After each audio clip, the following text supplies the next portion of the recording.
லூகாவின் சுவிசேஷம் 7ஆம் அதிகாரம் 37-38 வசனங்கள். Luke chapter 7 verse 37 and 38. ಆಗ ಆ ಊರಲ್ಲಿದ್ದ ದುರಾಚಾರಿಯಾದ ಒಬ್ಬ ಹೆಂಗಸು ಫರಿಸಾಯನ ಮನೆಯಲ್ಲಿ ಆತನ ಊಟಕ್ಕೆ ಒಳಗಿದ್ದಾನೆಂದು ಗೊತ್ತು ಹಿಡಿಕೊಂಡು ಸುಗಂಧ ತೈಲದ ಭರಣಿಯನ್ನು ತೆಗೆದುಕೊಂಡು ಬಂದು ಹಿಂದೆ ಆತನ ಪಾದಗಳ ಬಳಿಯಲ್ಲಿ ನಿಂತುಕೊಂಡು ಅಳುತ್ತಾ ತನ್ನ ಕಣ್ಣೀರಿನಿಂದ ಆತನ ಪಾದಗಳನ್ನು ಕಣ್ಣೀರಿನಿಂದ ಆತನ ಪಾದಗಳನ್ನು ತೇವ ಮಾಡಿ ತನ್ನ ತಲೆ ಕೂದಲಿನಿಂದ ಒರೆಸಿ ಅವುಗಳಿಗೆ ಮುತ್ತಿಟ್ಟು ಆ ತೈಲವನ್ನು ಹಚ್ಚಿದಳು. அல்லேலூயா. அப்பொழுது அந்த ஊரிலிருந்து பாவியாகிய ஒரு ஸ்திரீ அவர் பரிசேயன் வீட்டில் பந்தியிருக்கிறதை அறிந்து ஒரு பரணியில் பரிமள தைலம் கொண்டு வந்து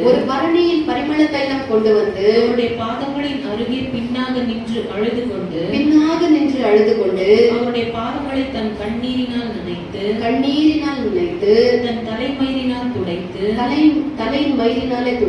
அவருடைய பாதங்களை முத்தம் செய்து பரிமள தைலத்தை பூசினாள். ఊరిలో ఉన్న పాపాలను మత్తయి సువార్త 26వ అధ్యాయం 7-8 వాక్యాలు చదవండి. ஒரு ஸ்திரீ விலையேற பெற்ற பரிமள தைலமுள்ள வெள்ளைக்கல் பரணியை கொண்டு வந்து அவர் போஜன பந்தியில் இருக்கும்போது அந்த தைலத்தை அவர் சிரசின் மேல் ஊற்றினாள். அந்த தைலத்தை அவரின் சிரசின் மேல் ஊற்றினாள். அல்லேலூயா. ಒಬ್ಬ ಸ್ತ್ರೀಯು 8ஆம் வசனம் படிச்சேமா? அவருடைய சீஷர்கள் அதை கண்டு விசனமடைந்து இந்த வீண் செலவு எண்ணத்திற்கு இந்த தைலத்தை உயர்ந்த விலைக்கு விற்று தரித்திரருக்கு கொடுக்கலாமே என்றார். அல்லேலூயா. ಶಿಷ್ಯರು ಇದನ್ನು ಕಂಡು పిల్లలు సైలెంట్ గా ఉండాల. మిన్సి డెన్సి సారా లక్కీ అందరూ సైలెంట్ గా కూర్చొని వాక్యం వినాల. సారా సైలెంట్ గా కూర్చోవాల, గలాట్లు చేయకూడదు. ఎవరు పిల్లలు గలాట్లు చేయకూడదు, బయట ఎక్కువకూడదు. ಶಿಷ್ಯರು ಇದನ್ನು ಕಂಡು ಕೋಪಗೊಂಡು ಈ ನಷ್ಟ ಯಾತಕ್ಕೆ ತೈಲವನ್ನು ಬಹಳ ಹಣಕ್ಕೆ ಮಾರಿ ಬಡವರೇ ಕೊಡಬಹುದಾಗಿತ್ತಲ್ಲ. இந்த நஷ்டம் எதற்கு? இதை விற்று ஏழைகளுக்கு கொடுக்கலாமே. இந்த விலையேற பெற்ற இந்த தைலத்தை கொண்டு வந்து வீணாக எரிந்து விட்டார்களே என்று அந்த ಶಿಷ್ಯர்கள் சொன்னார்கள். ಆ ಶಿಷ್ಯರು ಆ ಒಂದು ಸ್ತ್ರೀಗೆ ಆ ತೈಲದ ಭರಣಿಯನ್ನು ಯೇಸು ಸ್ವಾಮಿಯವರ ಪಾದಗಳ ಬಳಿಗೆ ಸುರಿಸಿದಾಗ ಈಕೆ ಯಾಕೆ ಈ ರೀತಿಗೆ ನಷ್ಟಪಡಿಸಿದ್ದಾಳೆ, ಇದನ್ನು ಮಾರಬಹುದು ಆಗಿತ್ತು ಎಂದು ಹೇಳುತ್ತಿದ್ದಾರೆ. இந்த நஷ்டம் எதற்கு என்று சொல்லி அந்த ಶಿಷ್ಯர்கள் இந்த கேள்வியை கேட்டார்கள். ಈ ನಷ್ಟವು ಯಾತಕ್ಕೆ ಎಂದು ಆ ಶಿಷ್ಯರು ಕೇಳುತ್ತಾ ಇದ್ದಾರೆ. இதே ஒரு கேள்வியை இன்றைக்கு கூட ಅನೇಕ ಜನಗಳು ಕೇಳಿಕೊಂಡಿರುತ್ತಾರೆ. ಈ ಒಂದು ಪ್ರಶ್ನೆಯನ್ನು ಅನೇಕ ಜನರು ಈಗಲೂ ಕೇಳುತ್ತಾ ಇದ್ದಾರೆ. ಈ ನಷ್ಟం ఎందుకని ಅನೇಕ ಮಂದಿ అడగను ಕೂಡ అడగవచ్చు. ಈ ಒಂದು ನಷ್ಟವು ಯಾಕೆ ಎಂದು ಅನೇಕ ಜನರು ಕೇಳಲು అయితే తమను క్షమించి తమను ప్రేమించి తమ కొరకు ప్రాణమునిచ్చినటువంటి దేవుడు, ಅದಕ್ಕೆ ನಮ್ಮನ್ನು ಕ್ಷಮಿಸಿ ಪ್ರೀತಿಸಿ ಪ್ರಾಣವನ್ನು ಕೊಟ್ಟಂತಹ ದೇವರಿಗೆ ఎంత చేసినా కూడా எவ்வளவு செய்தாலும் எனக்காக உயிர் கொடுத்து என்னை நேசித்து பாவியா இருந்த என்னை நேசித்து என்னை கண்டுகொண்டு என்னை இவ்வளவாக கர்த்தர் என்னை சேர்த்து எங்கேயோ கடந்த என்னை கர்த்தர் அரவணைத்து இவ்வளவாக செய்த என் தேவனுக்கு எவ்வளவு செய்தாலும் அது நஷ்டமா இருக்காது என்று சொல்லி நம்முடைய இருதயத்துல அவருக்கு செய்யும்படிக்கு அவருக்கு செய்யறது நஷ்டம் என்று எண்ணாமல் இருதயமானது பொங்கி ಹೃದಯమైనది పొంగి కృతజ్ఞతతో నిండి ఉండాలి. ನಮ್ಮ ಹೃದಯ ನಮ್ಮ ಯೇಸು ಸ್ವಾಮಿ ನಮಗೋಸ್ಕರ ಇಷ್ಟಾಗಿ ತಮ್ಮ ಪ್ರಾಣವನ್ನು ತ್ಯಾಗ ಮಾಡಿ ನಮ್ಮ ರಕ್ತವನ್ನೆಲ್ಲ ಸುರಿಸಿದ ದೇವರಿಗೆ ನಾವು ಎಷ್ಟು ಮಾಡಿದರೂ ಸಾಲದು ಅನ್ನುವಂತಹ ಒಂದು ಕೃತಜ್ಞತೆ ಯಾವಾಗಲೂ ನಮ್ಮಲ್ಲಿ ಉಕ್ಕಿ ಹರಿತಾ ఇరಬೇಕು. ఇలాంటి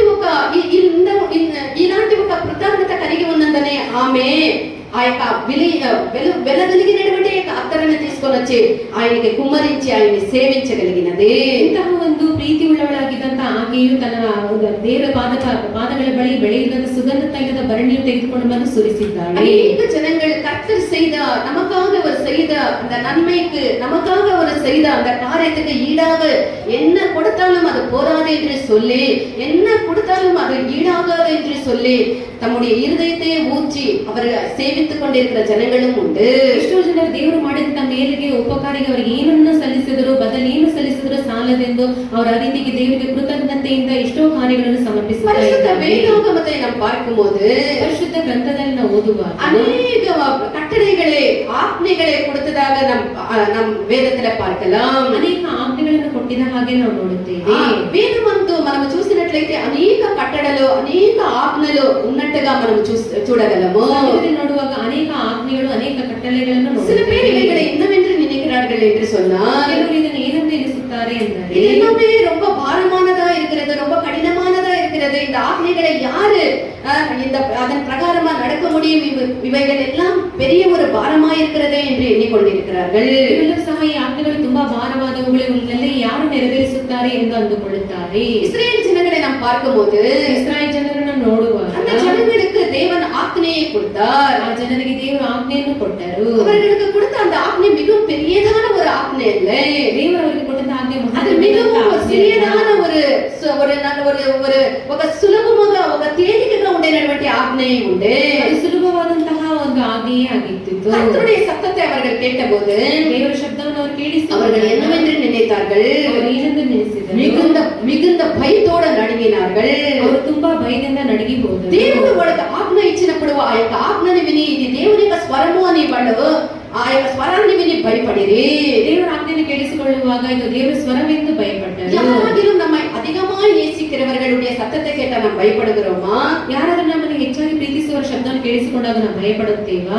நம்ம அதிகமாய் நேசிக்கிறவர்களுடைய சத்தத்தை நாம் கேட்கும்போது மிகவும் நம்முடைய உள்ளமானது பொங்கி சந்தோஷமா இருக்கும் அல்லவா? ನಮಗೆ ಅಧಿಕವಾಗಿ ಪ್ರೀತಿಸುವವರ ಶಬ್ದವನ್ನು ಕೇಳಿಸಿಕೊಳ್ಳುವಾಗ ನಮ್ಮ ಹೃದಯವು ಆ ರೀತಿಗೆ ಹರ್ಷದಿಂದ ಅದು கர்த்தருடைய சத்தத்தை கேட்டபோது ಜನರು ದೇವರ ಶಬ್ದವನ್ನು என்னுடைய நேசருடைய சத்தம் அல்லவா? இது ನನ್ನ ಪ್ರಿಯನ ಶಬ್ದ என்று என்னுடைய நேசருடைய சத்தம் என்று சொல்லி அந்த சத்தத்தை கேட்டவர்கள் அவர்களுடைய உள்ளமானது பூரிப்பாக சந்தோஷப்பட்டிருக்க வேண்டும். ಅವರು ಇದು ನನ್ನ ಪ್ರಿಯನ ಒಂದು ಶಬ್ದವೆಂದು ಅವರ ಶಬ್ದವನ್ನು ಕೇಳಿಸಿಕೊಂಡ ಕೂಡಲೇ ಅವರ ಹೃದಯವು ಹರ್ಷಿಸಿ ಅದರ பாரமானதோ ஒரு கலவரமான சத்தமோ அல்ல, என்னுடைய நேசருடைய சத்தம் என்று சொல்லி இருதயத்திலே சந்தோஷப்பட்டிருக்க வேண்டும். ಅವರು ಆ ರೀತಿ ಇದು ನನ್ನ ಪ್ರಿಯನ ಶಬ್ದವನ್ನು ಕೇಳಿಸಿಕೊಂಡು ಅವರು ತಮ್ಮ ಹೃದಯದಲ್ಲಿ ತುಂಬಾ ಹರ್ಷಗೊಂಡಿರಬೇಕು. இஸ்ரவேல் மக்களோடு பேசும்போது அவர்கள் என்னவென்று சொன்னார்கள்? ದೇವರು ಇಸ್ರಾಯೇಲ್ ಜನರೊಂದಿಗೆ ಮಾತನಾಡುವಾಗ ಅವರು ಏನೆಂದು ಹೇಳುತ್ತಿದ್ದಾರೆ? மோசேயோடு அவர்கள் என்ன சொல்லுகிறார்களோ பாருங்கள். ಮೋಶೆಯೊಂದಿಗೆ ಜನರು ಏನೆಂದು ಹೇಳುತ್ತಿದ್ದಾರೆ ನೋಡಿ. யாத்திரையாகமம் 20ஆம் அதிகாரம் 19ஆம் வசனத்தை வாசியுங்கள். ವಿಮೋಚನಕಾಂಡ 20ನೇ ಅಧ್ಯಾಯ 19ನೇ ವಾಕ್ಯವನ್ನು ನಿರ್ಗಮಕಾಂಡము 20వ అధ్యాయము 19వ వాక్యం. Exodus chapter 20 verse 19. மோசே நோக்கி நீர் எங்களோட பேசும் நாங்கள் கேட்போம். தேவன் எங்களோட பேசாதிருப்பாராக. பேசினால் நாங்கள் செத்து போவோம். அவர் பேசினால் நாங்கள் செத்து போகிறோம். ಅವರು ಮೋಶೆಗೆ ನೀನೇ ನಮ್ಮ ಸಂಗಡ ಮಾತನಾಡು ನಾವು ಕೇಳುವೆವು. లాయల్ నువ్వు ఆడి ఆ పాపాన్ని ఆడిస్తావా? సైలెంట్ గా కూర్చొని వాక్యం వినాలి కదా. గుండప్ప, రాజ్ కిషోర్ వాక్యం వినాల. ನೀವೇ ನಮ್ಮ ಸಂಗಡ ಮಾತಾಡು ನಾವು ಕೇಳುವೆವು. ದೇವರು ನಮ್ಮ ಸಂಗಡ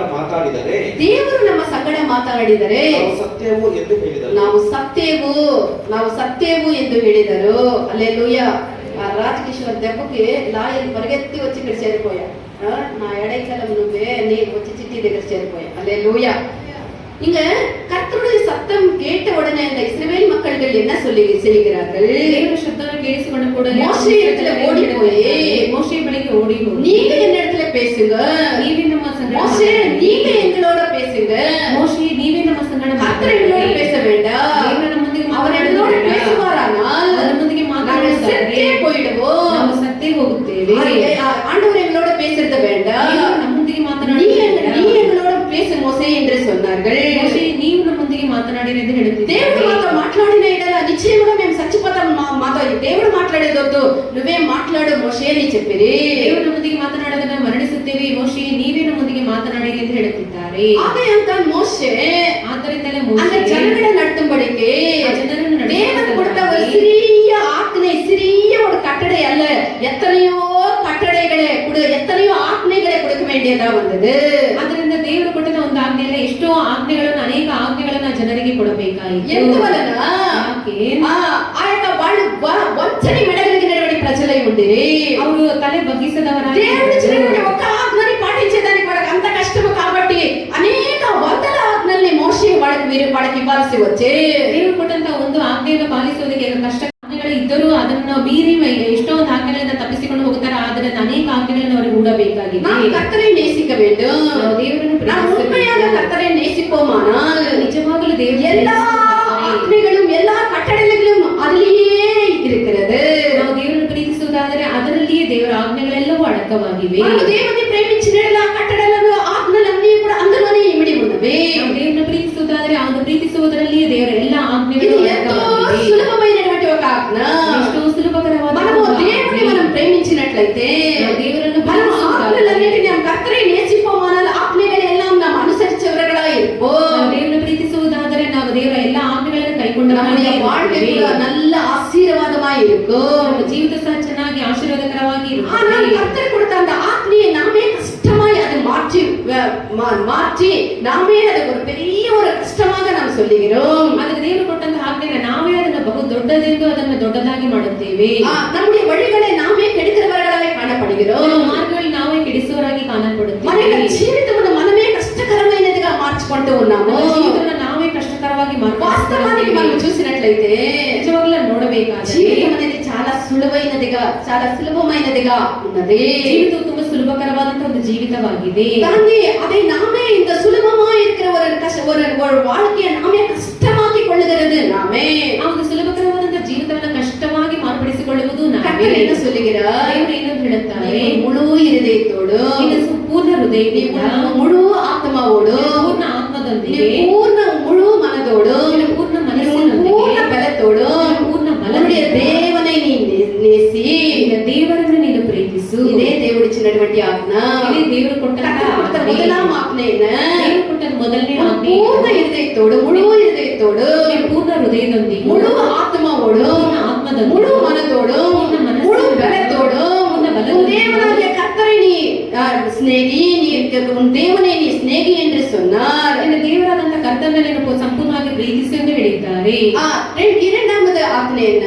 ಎರಡನೇ ಆಜ್ಞೆ உன்னை போல உன் பிறனை நேசி. ಇನ್ನೊಂದು ನಿನ್ನ ನೆರೆಯವನನ್ನು இரண்டு ಪ್ರೀತಿಸು. ஆಜ್ஞೆகளை தான் கர்த்தர் நமக்கு கொடுத்திருக்கிறார். ಎರಡು ಆಜ್ಞೆಗಳನ್ನೇ పూర్ణ ಕೊಟ್ಟಿದ್ದಾರೆ. హృదయంతో పూర్ణాత్మతో పూర్ణ మనసుతో పూర్ణ బలముతో నీ దేవుడైనటువంటి యెహోవాను ప్రేమించు మొదటి ఆజ్ఞ. రెండో ఆజ్ఞ నిన్ను వలె నీ పొరుగువాన్ని ప్రేమించు. ఈ రెండు ఆజ్ఞలే దేవుడిచ్చిరి. ಪೂರ್ಣ ಮನಸ್ಸಿನೊಂದಿಗೆ ಆತ್ಮದೊಂದಿಗೆ ಬಲದೊಂದಿಗೆ ಶಕ್ತಿಯನ್ನು ನಿನ್ನ ದೇವರನ್ನು இதை நாம் கைக்கொள்ளும்போது ಇವೆರಡನ್ನು ನಾವು ಕೈಕೊಳ್ಳುವಾಗ நம்முடைய வாழ்க்கை எவ்வளவு இனிமையாக, ನಮ್ಮ ಜೀವಿತ ಎಷ್ಟೋ எவ்வளவோ ಇಂಪಾಗಿ, ಲಘುவாக, ಎಷ್ಟೋ ಲಘುವಾಗಿ, எவ்வளவோ ஒரு ஆசீர்வாதமாக இருக்கும். ಎಷ್ಟೋ ಆಶೀರ್ವಾದಕರವಾಗಿರುತ್ತದೆ. ఈ యొక్క దశాజ్ఞలని దేవుడిచ్చే. ಆದರೆ ದೇವರು ಈ ದಶಾಜ್ಞೆಗಳನ್ನು ಕೊಟ್ಟು ఈ రెండు ఆజ్ఞల్ని పాటిస్తే ఈ దశాజ్ఞలు అందులోనే ఇమిడి ఉన్నది. ಎರಡು ఆజ్ఞೆಗಳನ್ನು ಪಾಲಿಸುವುದರ ಆ ದಶಾಜ್ಞೆಗಳಲ್ಲಿ దేవుడు దశాజ్ఞల్ని దేవుడు తన యొక్క ప్రజలకు ఇచ్చిరి. ದೇವರು ದಶಾಜ್ಞೆಗಳನ್ನು ತಮ್ಮ ಪ್ರಜೆಗಳಿಗೆ ಕೊಟ್ಟಿದ್ದಾರೆ. ధర్మోపదేశ కాండము 6వ అధ్యాయము 7వ వాక్యాన్ని చదవండి. ಧರ್ಮೋಪದೇಶ ಕಂಡ 6ನೇ 7ನೇ ವಾಕ್ಯವನ್ನು ఉపాగము 6వ అధికారం 7వ వచనం. ಡಿಯೋಟ್ರಾನಮಿ 6th chapter 7th verse.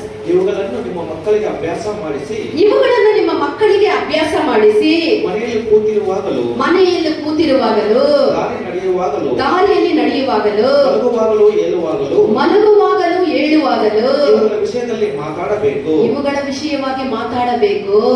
நீ அவைகளை உன் பிள்ளைகளுக்கு கருத்தாய் போதித்து உன் பிள்ளைகளுக்கு இந்த 10 ஆజ్ఞைகளை உன் பிள்ளைகளுக்கு கருத்தாக போதிச்சு, நீ உன் வீட்டில் உட்கார்ந்திருக்கிற போதும், நீ உன் வீட்டில் உட்கார்ந்திருக்கும் போதும், வழியில் நடக்கிற போதும், வழியில நடக்கிற போதும், படுத்துக் கொள்ளுகிற போதும், எழுந்திருக்கிற போதும் அவைகளை குறித்து பேசு. హల్లెలూయా, హల్లెలూయా. అనేక దేవుడిచ్చి ఆ దశాజ్ఞలు ఇచ్చి నీ ఇంట్లో ఉండేటటువంటి నీ పిల్లలకి దీన్ని తప్పకుండా పాటించమని చెప్పి కూర్చున్నప్పుడు, లేచినప్పుడు, పడుకున్నప్పుడు అన్నిటిలోనూ వీటిని గురించి మాట్లాడమని చెప్పి ಆಜ್ಞೆಗಳನ್ನು ಕೊಟ್ಟು ನಿಮ್ಮ ಮಕ್ಕಳು ಅವರು ಕುಳಿತುಕೊಳ್ಳುವಾಗಲೂ, ಎದ್ದೇಳುವಾಗ, ನಡೆಯುವಾಗಲೂ ಎಲ್ಲಾ ಸಮಯದಲ್ಲಿ ಅವರಿಗೆ ಇದನ್ನು ಅಭ್ಯಾಸ ಪಡಿಸಬೇಕೆಂದು ಹೇಳಿದ್ದಾರೆ. இது நாம் கடைபிடிக்கும் போது ನಾವು ನಿಜವಾಗ್ಲೂ ಇದನ್ನು இது எவ்வளவோ ஒரு லேசாக இருக்கிறதான ஒரு லேசான ஒரு காரியமா இருக்கும். ಇದೆಷ್ಟು ಒಂದು ಸುಲಭಕರವಾದಂತಹ ಒಂದು ಆಜ್ಞೆಯಾಗಿರುತ್ತದೆ. அது மாத்திரமல்லாமல் அவை நாம் கடைபிடிக்கும் போது அது நமக்கு ஜீவனுக்கு ஏதுவாக, ஆசீர்வாதத்துக்கு ஏதுவாக மாறும். ಅಷ್ಟು ಮಾತ್ರ ಅಲ್ಲದೆ ಅದು ನಮ್ಮ ಜೀವಕ್ಕೂ ನಮ್ಮ ಒಂದು ಆಶೀರ್ವಾದಕ್ಕೂ ಅದು ಕಾರಣವಾಗಿರುತ್ತದೆ. அதே அதிகாரம் 6వ அதிகாரம் 24వ వచనం வசனத்தை வாசியுங்கள். அதே அத்தியாயம் 6ನೇ ಅಧ್ಯಾಯ 24ನೇ ವಾಕ್ಯ. உபாகமம் 6ஆம் அதிகாரம் 25. Deuteronomy chapter 6 verse 24. இந்நாளில் இருக்கிறது போல நம்மை அவர் உயிரோடே காப்பதற்கும் எந்நாளும் நன்றாய் இருக்கிறதற்கும் நம்முடைய தேவனாகிய கர்த்தருக்கு பயந்து இந்த எல்லா கட்டளைகளின்படியையும் செய்ய கர்த்தர் நமக்கு கட்டளையிட்டார். ಆ ಕಾರಣದಿಂದಲೇ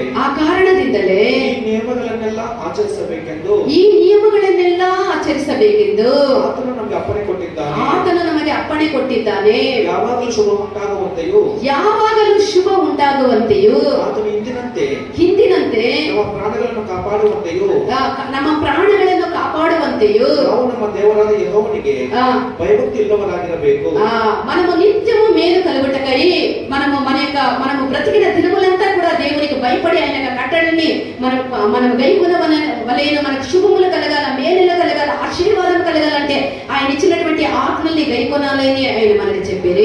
ನಿತ್ಯವೂ ನಮಗೆ ಶುಭ ಉಂಟಾಗಬೇಕಾದ್ರೆ, ಮೇಲು ಉಂಟಾಗಬೇಕಾದ್ರೆ, ದೇವರು ನಮ್ಮ ಪ್ರಾಣಗಳನ್ನು ಕಾಪಾಡಬೇಕಾದರೆ ನಾವು ದೇವರು ನಮಗೆ ಕೊಟ್ಟಂತಹ ಆಜ್ಞೆಗಳನ್ನು ಆಚರಿಸಬೇಕು. எதற்காக ஆண்டவர் தன்னை நேசிக்க வேண்டும் என்று இந்த ஆజ్ఞையை கொடுத்தார்? ದೇವರು ಯಾಕೆ ತನ್ನನ್ನು ಪ್ರೀತಿಸಬೇಕೆಂದು ಆಜ್ಞೆಗಳನ್ನು ఎందుకు ಕೊಟ್ಟಿದ್ದಾರೆ? దేవుడు ఈ ఆజ్ఞలన్నీ మనకిచ్చారు?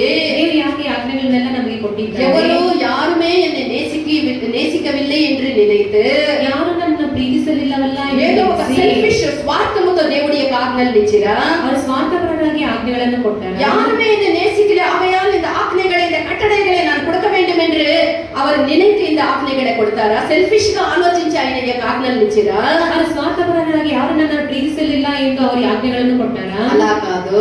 ಆ ರೀತಿಯಲ್ಲ. మనం ఎవ్వరము లేకుండా நாம் யாருமே இல்லாமல் இருக்கும்போதே, ನಾವು ಯಾರು ಇಲ್ಲದೆ ಇರುವಾಗಲೇ కర్తర్ సంపూర్ణరాయ్, ఆయన సంపూర్ణుడు, పరిపూర్ణుడుగా ఆయన ఉన్నాడు. ಸಂಪೂರ್ಣರಾಗಿ ಪರಿಪೂರ್ಣರಾಗಿ ಇದ್ದಾರೆ. మనము ఎవరు లేకున్నప్పుడే ఆయన సంపూర్ణుడు, పరిపూర్ణుడై ఉన్నాడు. ನಾವು ಯಾರು ಇಲ್ಲದೆ ಇರುವಾಗಲೇ ಅವರು ಸಂಪೂರ್ಣರಾಗಿ ಪರಿಪೂರ್ಣರಾಗಿ ఎందుకు ఈ ఆజ్ఞల్ని దేవుడు మనకి ఇచ్చిరి అంటే, ಯಾಕೆ ದೇವರು ನಮಗೆ ಆಜ್ಞೆಗಳನ್ನು దేవుడు మనల్ని ప్రేమించి కర్తను எதற்காக இந்த ஆజ్ఞைகளை நமக்கு கொடுத்தார் என்றால், ದೇವರು ಯಾಕೆ ನಮಗೆ ಈ ಆಜ್ಞೆಗಳನ್ನು ಕೊಟ್ಟರು? அவர் நம்மை நேசித்து ಅವರು ನಮ್ಮನ್ನು ಪ್ರೀತಿಸಿ நாம் பிழைக்கும்படிக்கு, ನಾವು ಬದುಕುವ ಸಲುವಾಗಿ, ஒரு பெரிய ஒரு பூர்ணமான ஜீவனை அடையும்படிக்கு, ಮಹಾ ದೊಡ್ಡದಾದಂತಹ ಜೀವಿತದಲ್ಲಿ ನಾವು நன்மைகளை பெறும்படிக்கு, நாம் செழிப்பாய் வாழும்படிக்கு கர்த்தர் இந்த ஆಜ್ಞைகளை நமக்கு கொடுத்திருக்கிறார். ಬಾಳಲು ದೇವರು ನಮಗೆ ಆಜ್ಞೆಗಳನ್ನು ಕೊಟ್ಟರು. இதற்காக கர்த்தர் ஆజ్ఞைகளை கொடுத்தார். ದೇವರು ನಮಗೆ ಯಾಕೆ ಆಜ್ಞೆಗಳನ್ನು ಕೊಟ್ಟಿದ್ದಾರೆ? దౌర్జన్యముతో ఇచ్చిరా?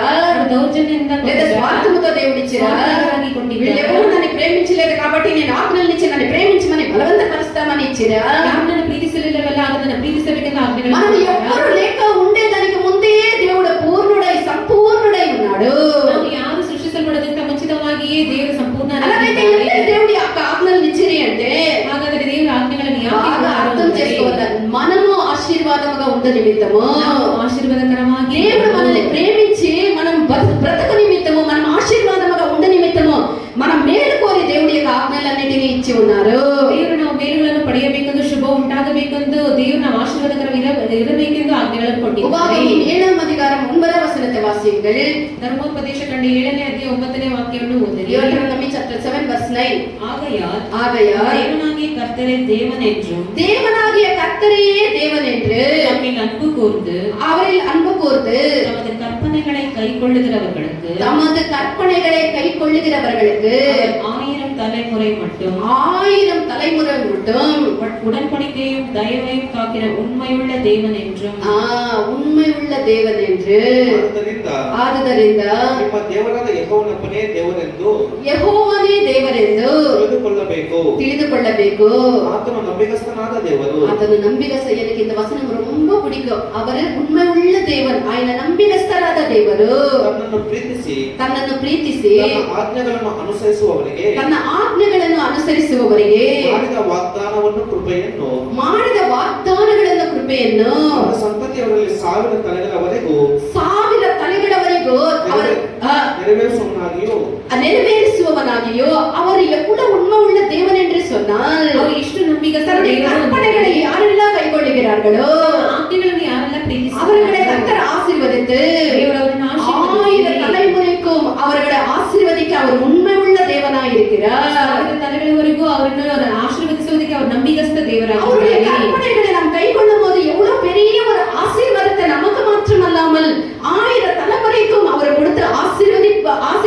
அவர் எவ்வளவே உண்மை உள்ள தேவனாய் இருக்கிறார். ಅವರು ನಮಗೂ ಮಾತ್ರವಲ್ಲದೆ ಅವರನ್ನು ನಂಬಿದಂತವರಿಗೆ 1000 ತಲೆಗಳವರೆಗೂ ಅವರ ನಂಬಿಗಸ್ತ ದೇವರಾಗಿದ್ದು ಆಶೀರ್ವದಿಸುವವರಾಗಿದ್ದಾರೆ. ஆனால் மனுஷர்கள் எப்படிப்பட்டவர்களாய் இருக்கிறார் என்று சொன்னால் ಮನುಷ್ಯರು ಯಾವ பலவிதமான அன்புகளாலே இழக்கப்பட்டவர்களாய் ವಿಧವಾದಂತಹ ಆಸೆಗಳಿಗೆ வேகமுலக ಗುರಿಯಿನ வாழை ವಿಧವಾದಂತಹ ಕಾರ್ಯಗಳಿಗೆ ಭಾವೋದ್ರೇಕರಾಗಿ ಅದಕ್ಕೆ ಎಳೆಯಲ್ಪಟ್ಟು ಆಕರ್ಷಿಸಲ್ಪಟ್ಟು கர்த்தரை விட்டு தேவரನ್ನು மனுஷರ ಮೇಲೆ அவர்களுடைய உண்மையான அன்பை வைத்துக் கொள்கிறார்கள். ಮನುಷ್ಯನ ಮೇಲೆ ನಿಜವಾದಂತ ಪ್ರೀತಿಯನ್ನು ತೋರಿಸುತ್ತಾರೆ. கர்த்தரை சார்வதை விட்டு மனுஷனை சார்ந்து வாழுகிறதான ஒரு வாழ்க்கை மனுஷர்கள் செய்து கொண்டிருக்கிறார்கள். ಗೆಳೆಯರನ್ನು ಆತುಕೊಳ್ಳುವುದನ್ನು ಬಿಟ್ಟು ಮನುಷ್ಯರ ಮೇಲೆ ಆಶ್ರಯವನ್ನು ಪಡೆಯುತ್ತಾರೆ. இது ஒரு விதமான பாவமாத்தான் இருக்கிறது.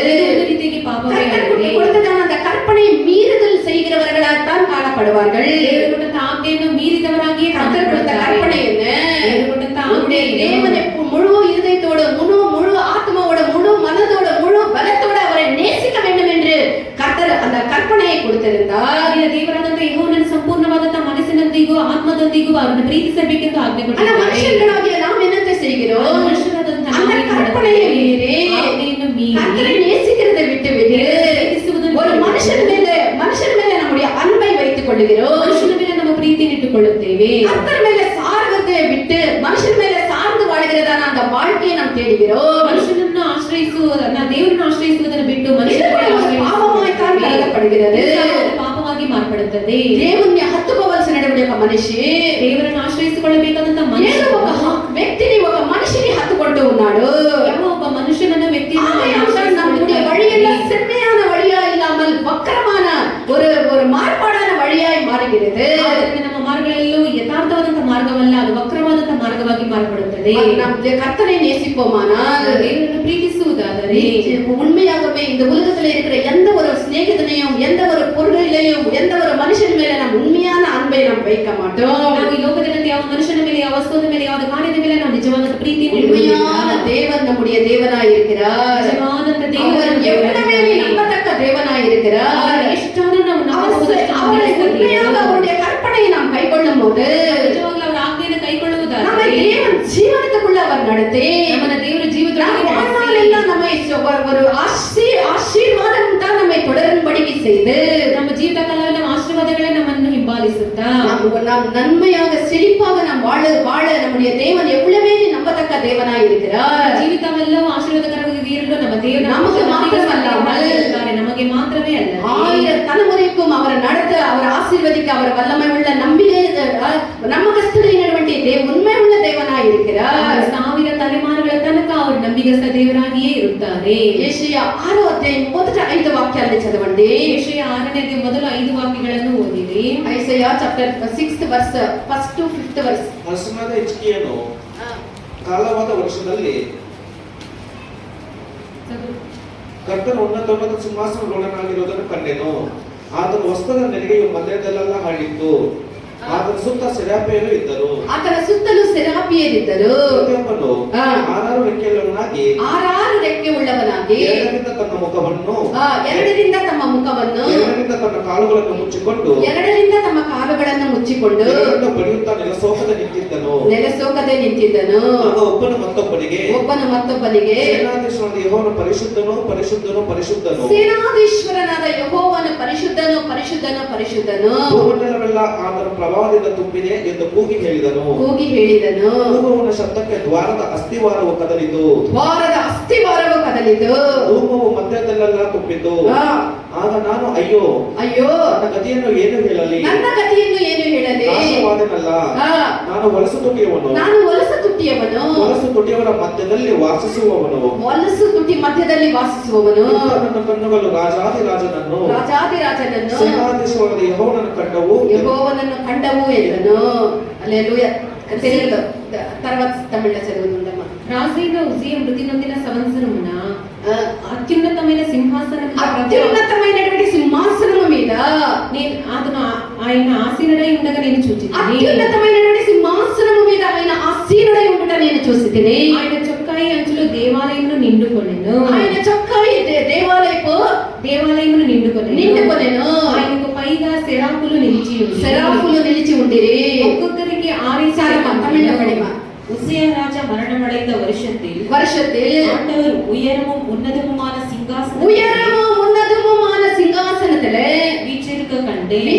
ఏంటంటే அவருடைய வஸ்திர தொங்கலால் தேவாலயம் நிறைந்திருந்தது.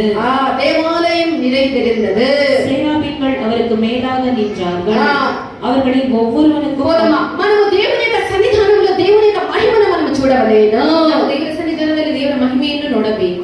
ಕರ್ತೃಡಿಯ ಸಮ್ಮುಖದಲ್ಲಿ ನಮ್ಮ ಕರ್ತೃಡಿಯ ಮಹಿಮೆಯೇ ಕಾಣಬೇಕು.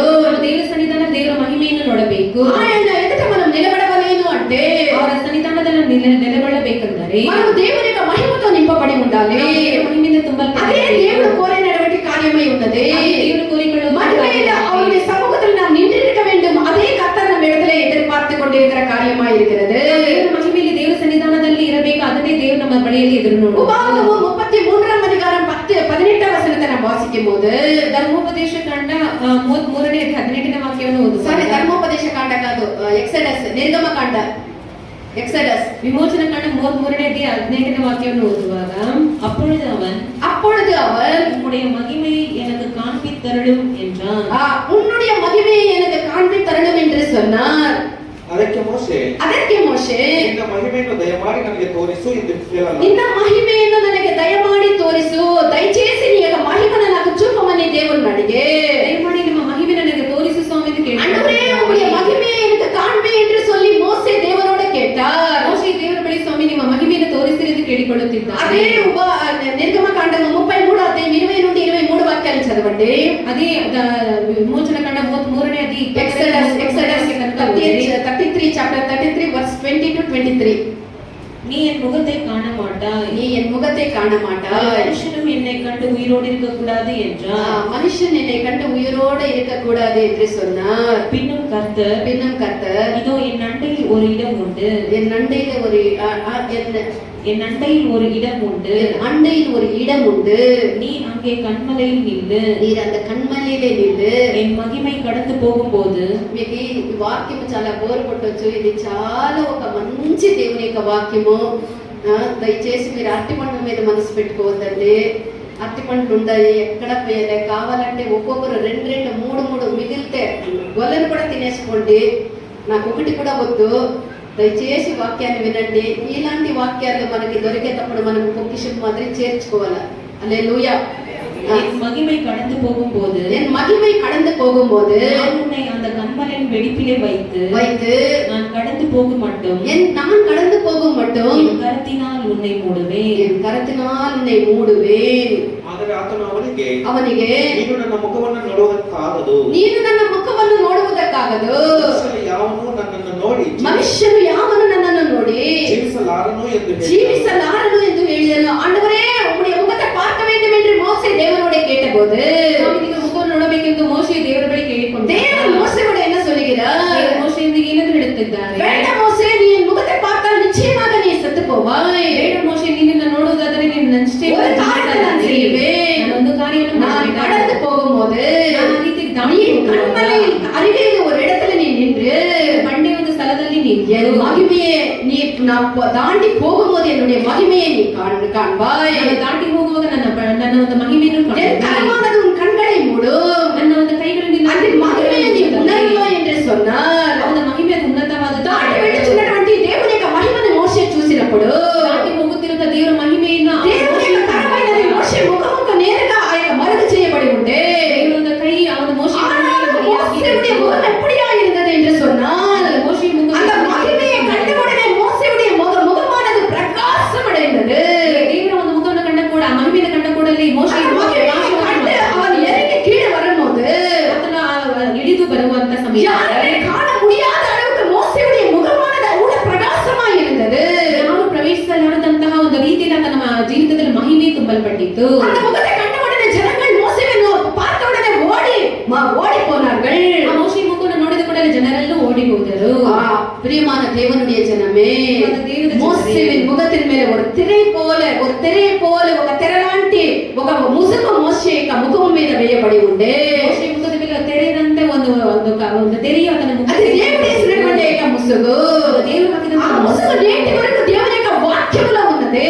ముసుగు ఈ దినవరకు దేవుని వాక్యమైనది నేటి వరకు దేవుని యొక్క వాక్యములపై ఆ యొక్క ముసుగైనది ఉన్నది. ఈ దినದ వరకు ದೇವರ ವಾಕ್ಯದಲ್ಲಿ ಆ ಮುಸುಕು ಇದೆ. 2 కొరింథీయుల 3వ అధ్యాయం 14వ వాక్యాన్ని చదవండి.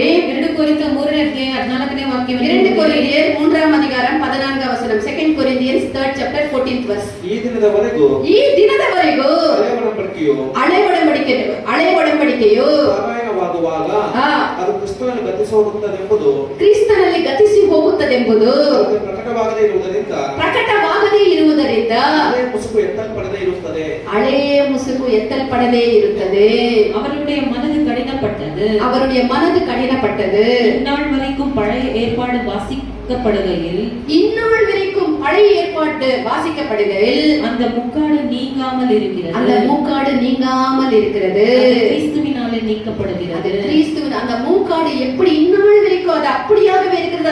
அந்த முசுகன் ஏமாட்டாரமா தமிழ்ல மூக்காடு, அந்த மூக்காடு எப்படியாக நீங்கப்படும் என்று சொன்னால் அந்த முசுகு ಯಾವ ರೀತಿಯಾಗಿ ತೊಲಗಿಸಲ್ಪಡುತ್ತದೆ ಎಂದರೆ ಕ್ರಿಸ್ತುವಿನ ಮೂಲಕ ಮಾತ್ರ ಅದು அந்த మూకాడనది ఎడకపடும். క్రీస్తుల ಮೂಲಕವಾಗಿ ముసుగు క్రీస్తు సిలువలో మరణించినప్పుడు, క్రీస్తును సిలువలో యేసు ప్రభు మన కొరకు మన పాపాలను మోసుకొని క్రీస్తులో ఆయన మరణించినప్పుడు యేసు స్వామి ನಮ್ಮ ಪಾಪದ ನಿಮಿತ್ತವಾಗಿ ಅವರು ಸಿలుವೆಯಲ್ಲಿ அந்த மூக்காடானது அது கிழிக்கப்பட்டது.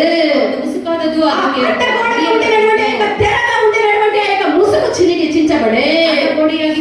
ಮುಸುಗು ಅದು ಹರಿಯಲ್ಪಟ್ಟಿತು. ಕಿಂದ ವರೆಗೂ ಮೇಲಿಂದ ಕೀಳ ವರೆಗೂ அந்த மூக்காடானது கிழிக்கப்பட்டது. ಮೇಲಿನಿಂದ ಕೆಳಗೆ உள்ளான கண்களை மனோ கண்களை அவர் திறந்தார். ದೇವರ ಮನುಷ್ಯನ ಅವನ ಮನೋನೇತ್ರಗಳನ್ನು ಬೆಳಗಿಸಿ ದೇವರು ನಮ್ಮ ಮನೋನೇತ್ರಗಳನ್ನು ತೆರವಲೇನು. ದೇವರು ನಮ್ಮ ಮನೋನೇತ್ರಗಳನ್ನು ತೆರೆಯಬೇಕು. చీల్చబడి ఉన్నది. ಅವನು ತೆರೆಯುವುದು ಸೀಳಿಸಲ್ಪಟ್ಟಿದೆ. ఆయన మహిమను వెనుక పార్శ్వము దగ్గర దూరముగా నిలబడి చూసేదానికి కాదు. ಅವರ ಒಂದು ಮಹಿಮೆಯನ್ನು ಹಿಂದಿನಿಂದ ஏதோ ஒரு மறைவிலே நின்றிருந்த கண்மணில் மறைவிலே நின்றிருந்து பார்ப்பதல்ல. ಅವರ ಮಹಿಮೆಯನ್ನು ಎಲ್ಲೋ ಒಂದು ಬಂಡೆಯ ಮರೆಯಲ್ಲಿ ನಿಂತುಕೊಂಡು ನೋಡುವುದಲ್ಲ. ಮುಸುಕು ಚೀಲ್ಚಬಡಿ ఉన్నది. ಅಡ್ಡಗೋಡೆಯಾಗಿದ್ದಂತ ಮುಸುಕು ಅದು ಮುರಿಯಲ್ಪಟ್ಟಿದೆ. அந்த மூக்காடானது கிழிக்கப்பட்டு ಆ ಒಂದು ಮುಸುಕಾದದು ಹರಿಯಲ್ಪಟ್ಟಿದೆ. మనవాటియాగ அவர் முன்பாக அவர் ముఖాముఖిగా నిలబడేదానికి మనం పెండ్లి కుమార్తెగా ఆయన ముఖముఖిగా చూసేదానికి మనం నిలబడాలి. ಮೊದಲಿಗೆ ತೀರಾಗಿ ಅವರ ಮುಖವನ್ನು ಮುಖಾಮುಖಿಯಾಗಿ ನೋಡಲು ನಾವು மகிமையில் இருந்து அவருடைய மகிமை கடந்து போகிறதுக்கு நாம் பார்க்க நாம் அழைக்கப்பட்ட ஜனம் அல்ல. ಎಲ್ಲೋ ಒಂದು ಬಂಡೆಯ ಅವನ ಮರೆಯಲ್ಲಿ ನಿಂತುಕೊಂಡು ಅವರ ಮುಖವನ್ನು ಅವರ ಮಹಿಮೆ ನೋಡುವುದಕ್ಕೆ ಕರೆಯಲ್ಪಟ್ಟಂತ திரையானது கிழிக்கப்பட்ட தேவனுக்கு நமக்கு மத்தியில இருக்கிற அந்த பாவம் என்கிற அந்த திரையை கிழிக்கப்பட்டு ದೇವರಿಗೆ ನಮ್ಮ ಮಧ್ಯದಲ್ಲಿ ಅಡ್ಡಗೋಡೆಯಾಗಿ ನಿಂತಿದ್ದ ಪಾಪದ ತೆರೆಯು ಅದು ಸೀಳಲ್ಪಟ್ಟು அவருடைய மகிமையிலே நம் மனவாட்டியாக அவரோட கூட முகாமுகமாய் நின்று அவரை பார்க்க வேண்டும் என்று கர்த்தர் நம்ம ஒவ்வொருவரையும் நம்ம பேர் வைத்து அவர் அழைத்திருக்கிறார். ದೇವರು ನಾವೆಲ್ಲರೂ ಮೊದಲಿಗಿದ್ದಾಗಿ ನಾವೆಲ್ಲರೂ ಅವರ ಮುಖಾಮುಖಿಯಾಗಿ ನೋಡಬೇಕೆಂದು ನಮ್ಮ ಪ್ರತಿಯೊಬ್ಬರನ್ನು ಅವರ ಹೆಸರಾಗಿ ಹಿಡಿದು ಕರೆದಿದ್ದಾರೆ. ఆయన ముఖముని ప్రత్యక్షముగా చూసి పెండ్లి కుమార్తెగా మారి ఆయన ముందు నిలబడాలని దేవుడు మనల్ని పిలిచి ఉన్నాడు. ಅವರ ಸನ್ನಿಧಾನದಲ್ಲಿ ಮೊದಲಿಗಿದ್ದಾಗಿ ಮಾರ್ಪಟ್ಟು ಪ್ರತ್ಯಕ್ಷವಾಗಿ ನೋಡಬೇಕು. మనలో ఉన్నటువంటి కల్మషములన్నీ కూడా తుడిచివేయాలి. ನಮ್ಮಲ್ಲಿರುವ ಕಲ್ಮಷವನ್ನೆಲ್ಲ ತೆಗೆದು ಹಾಕಬೇಕು. భయములన్నీ తొలగించుటకు మనల్ని దేవుడు పూర్తిగా సంపూర్ణంగా మనం దేవునికి అంకితము చేయబడాలి. நம்மளுக்கு பயமெல்லாம் நீக்கப்படதுக்கு தேவன் நமக்குள்ளே இருக்கிறதான எல்லா பயங்களும் பீதிகளும் கலவரங்களும் எல்லாமே நீக்கப்பட வேண்டும் என்றால் நாம் கர்த்தருக்கு நம்முடைய வாழ்க்கையை ஒப்பு கொடுத்தவர்களா இருக்க வேண்டும். ನಮ್ಮ ಜೀವಿತದಲ್ಲಿ ಎಲ್ಲವೂ ಭಯವು ನೀಗಿಸಲ್ಪಡಬೇಕಾದರೆ ನಮ್ಮ ಜೀವಿತ ಸಂಪೂರ್ಣವಾಗಿ ಅವರಿಗೆ ಅಂಕಿತ ಮಾಡಬೇಕು. ಪರಿಪೂರ್ಣವಾಗಿ இருக்க வேண்டும் என்று கர்த்தர் நம்மை அன்போடு அவர் அழைத்துக் கொண்டிருக்கிறார். ಪರಿಪೂರ್ಣರಾಗಿರಬೇಕೆಂದು ದೇವರು ನಮ್ಮನ್ನು ಪ್ರೀತಿಯಿಂದ ಕರೆಯುತ್ತಾ ಇದ್ದಾರೆ. ವರನ ಕೊరకు ತನ್ನ ತಾನು ఏ విధంగా సంపూర్తిగా అంకితము చేసుకుంటుందో ಅದು ಯಾವ ರೀತಿಯಾಗಿ ವರನಿಗೋಸ್ಕರ ತನ್ನ ಸಂಪೂರ್ಣವಾಗಿ ಅಲಂಕರಿಸಿ ಸಿದ್ಧ ಮಾಡಿಕೊಳ್ಳುತ್ತಾಳೆ. ஒரு மனவாட்டியானது மனவாளனுக்காக எப்படியாக பூர்ணமாய் ஒப்பு கொடுப்பாளோ ಮೊದಲಿಗೆ ಯಾವ ರೀತಿಯಾಗಿ ಮೊದಲಿಗನಿಗೆ ತನ್ನ ಸಂಪೂರ್ಣವಾಗಿ நம்முடைய மனவாளனாகிய இயேசுக்கு நம்முடைய வாழ்க்கையை ஒப்பு கொடுக்க வேண்டும். ಸಂಪೂರ್ಣವಾಗಿ ನಮ್ಮ ಜೀವಿತವನ್ನು ಮೊದಲಿಗನಾದ ಯೇಸು ಸ್ವಾಮಿಗೆ அப்பொழுது தான் பரலோகத்தில் இருக்கிறதான அந்த கல்யாண வீட்டுக்கு நம்மை தேவன் கொண்டு போகிறார். ಪರಲೋಕದಲ್ಲಿರುವಂತಹ முகாமுகமாய் அந்த நாள் முகாமுகமாய் நாம் பார்ப்போம். ಅದನ್ನು ದೇವರನ್ನ ಮುಖಾಮುಖವಾಗಿ ಆ ದಿನದಲ್ಲಿ எந்த ஒரு முகாடும் இல்லாமல் முகாமுகமாய் நாம் கர்த்தரை பார்ப்போம். ಯಾವನ ಮುಸುಕು ಅಡ್ಡಿ ಇಲ್ಲದೆ ನಾವು ಮುಖಾಮುಖಿಯಾಗಿ ನೋಡುತ್ತೇವೆ. ఆయన ఉన్నట్టుగానే మనం చూడనే ఉన్నాము. ಯಾವ ರೀತಿಯಾಗಿ ಇದ್ದಾರೆ ಅದೇ ರೀತಿಯಾಗಿ ನಾವು ನೋಡುತ್ತೇವೆ. ప్రియమైనటువంటి దేవుని యొక్క జనమా చదవండి 1 యోహాను 3వ అధ్యాయం 2వ వాక్యాన్ని చదవండి. 1 యోహాನ 3ನೇ ಅಧ್ಯಾಯ 2ನೇ ವಾಕ್ಯವನ್ನು ಓದಿರಿ. ಪ್ರಿಯರೇ ಈಗ ದೇವರ ಮಕ್ಕಳಾಗಿದ್ದೇವೆ. ನಾವು ಏನಾಗುವೆವೋ ಅದು ಇನ್ನೂ ಪ್ರತ್ಯಕ್ಷವಾಗಲಿಲ್ಲ. ಕ್ರಿಸ್ತನ ಪ್ರತ್ಯಕ್ಷನಾದಾಗ ನಾವು ಆತನ ಹಾಗಿರುವೆವೆಂದು அவர் எப்படியோ இருக்கிறாரோ அப்படியாகவே நாம் காணப் போகிறோம். ಯಾವ ರೀತಿಯಾಗಿ ಇದ್ದಾರೆ ಅದೇ ರೀತಿ ನಾವು ನೋಡುತ್ತೇವೆ. ಯೇಸು ಸ್ವಾಮಿ ಪೇತ್ರನೇ ನೋಕಿ ಯೇಸು ಸ್ವಾಮಿ பேதுரு என்னத்த கேட்கிறார்? இயேசுசாமி பேதுரு நமக்கு என்ன கேட்கிறார்? இயேசுசாமி பேதுரு ನನ್ನನ್ನು ಏನಂತ ಕೇಳುತ್ತಿದ್ದಾರೆ? ஆட்டோ வந்திருக்குது என்று வந்திருக்கதா இல்லையா, அதுல ஏதாவது இருக்கிறதா இல்லையா, இருந்தால் என்ன இருக்கிறது என்று கேட்டாரா? ಆ ರೀತಿಯಾಗಿ ಕೇಳಿದಾರ. ಸಂಗೀತಕ್ಕೆ ಸಿರಿப்பு வந்துச்சு. அல்லேலூயா. என்ன கேட்டாரு? பேதுருவே, நீ என்னை நேசிக்கிறாயா? பேதுருவே, நீ என்னை ಪ್ರೀತಿಸುತ್ತಿದ್ದೀಯಾ? படிங்க யோவான் சுவிசேஷம் 21ஆம் அதிகாரம் 15ஆம் வசனம் வாசிங்க. யோவான் ಸುವಾರ್ತೆ 21ನೇ ಅಧ್ಯಾಯದ ವಾಕ್ಯವನ್ನು ಓದಿರಿ. ಯೋಹಾನನ ಮಗನಾದ ಸೀಮೋನನೇ, ಯೋಹಾನನ ಮಗನಾದ ಸೀಮೋನನೇ, ಇವರಿಗಿಂತ ಹೆಚ್ಚಾಗಿ ನನ್ನನ್ನು ಪ್ರೀತಿಸುತ್ತಾ ಇದ್ದೀಯಾ? படிங்க, தமிழ்ல படிங்க. వారు భోజనం చేసిన తర్వాత 15వ వచనం. సీమోన్ పేతురును చూచి యోహాను కుమారుడైన సీమోను, వీరికంటే ఎక్కువగా నన్ను ప్రేమిస్తున్నావా? యేసు సీమోன் பேதுருவை நோக்கி, யோனாவின் குமாரனாகிய சீமோனே, இவர்களிலும் அதிகமாய் நீ என்னிடத்தில் அன்பாய் இருக்கிறாயா? நீ அன்பாய் இவர்களை பார்க்கிலும் என்னிடத்தில் நீ అన్బా అందరికంటే నువ్వు వీరందరికంటే నువ్వు నన్ను ఎక్కువగా ప్రేమిస్తూ ఉన్నావా అని అడిగే. சீமோனே, நீங்க எல்லாரிಗಿಂತ ಹೆಚ್ಚಾಗಿ அப்படியான ஒரு கேள்வியை தான் கேட்டுக்கொண்டிருக்கிறார்கள். அதே ரீதியாக அவர் என்ன கேட்கிறார்? ನನ್ನ ಮಗುவே, நீ எவ்வளவு அழகா இருக்கிறாய், ಎಷ್ಟು ಅಂದವಾಗಿ, எவ்வளவு நல்லவனா இருக்கிறாய், ಎಷ್ಟು ಚೆನ್ನಾಗಿದೆ, ఎంత సుగుణముల పూర్ణుడై ఉన్నావనే మన యొద్ద ఆయన అడగటలేదు. ಎಷ್ಟು ಸುಗುಣಗಳ నువ్వు ఏ స్థితిలో ఉన్నా సరే, నువ్వు ఎట్లా ఉన్నా సరే, నువ్వు నన్ను వీళ్ళందరికంటే ఎక్కువగా ప్రేమిస్తూ ఉన్నావా? ಎಲ್ಲರಿಗಿಂತ ಹೆಚ್ಚಾಗಿ వీళ్ళందరికంటే ఎవరిని ఎక్కువగా ప్రేమిస్తూ ఉన్నావా అని అడుగుతూ ఉన్నాడు. ಎಲ್ಲರಿಗಿಂತ ಹೆಚ್ಚಾಗಿ నన్ను ప్రీతిಸುತ್ತಾರೆ. మనమందరం పాపము చేసి, ಯಾಕಂದ್ರೆ ನಾವೆಲ್ಲರೂ మనము దేవునికి మహిమను కోల్పోతిమే.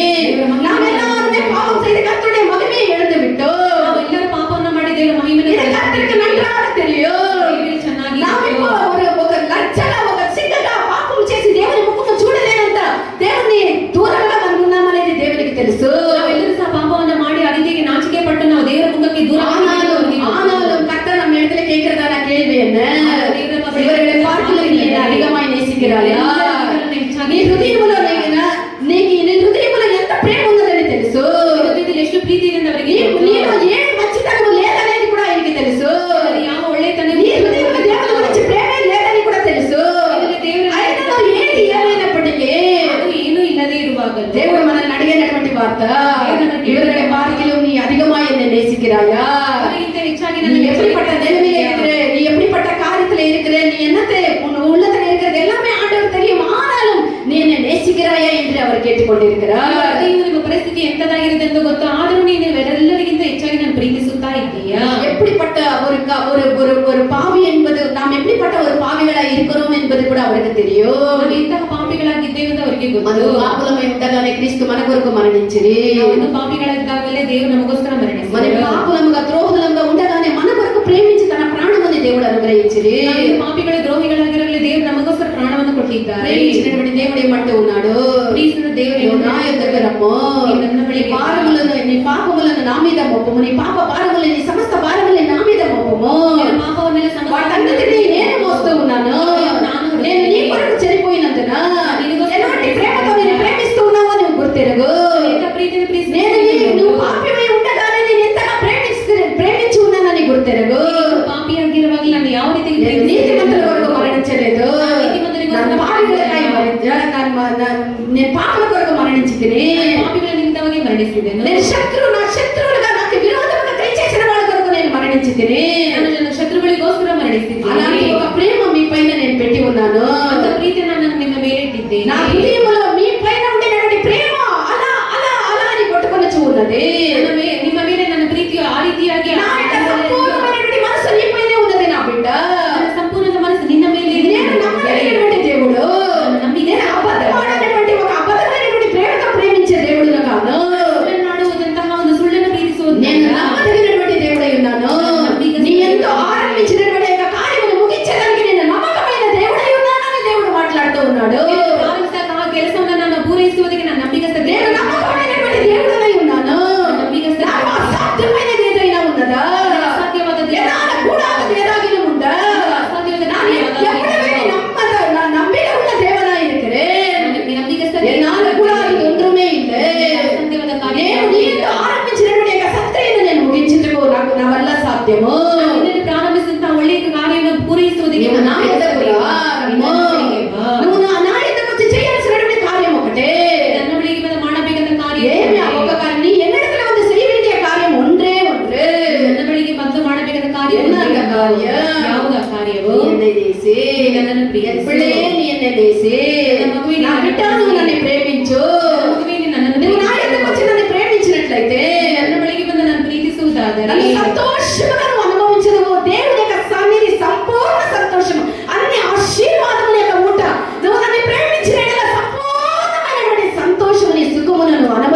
అని దేవుడు సెలవిస్తూ ఉన్నారు. ఈ నా సన్నిధికి విరోధంగా నా సన్నిధిలో పరిపూర్ణమైన సంతోషం నేను సంపూర్ణంగా అనుభవిస్తున్నాను. నా యొద్దకు వచ్చి నాలో నివసించినట్లయితే ನನ್ನ ಬಳಿಗೆ ಬಂದು ನನ್ನಲ್ಲಿ నిత్య జీవము నీకు దొరుకును.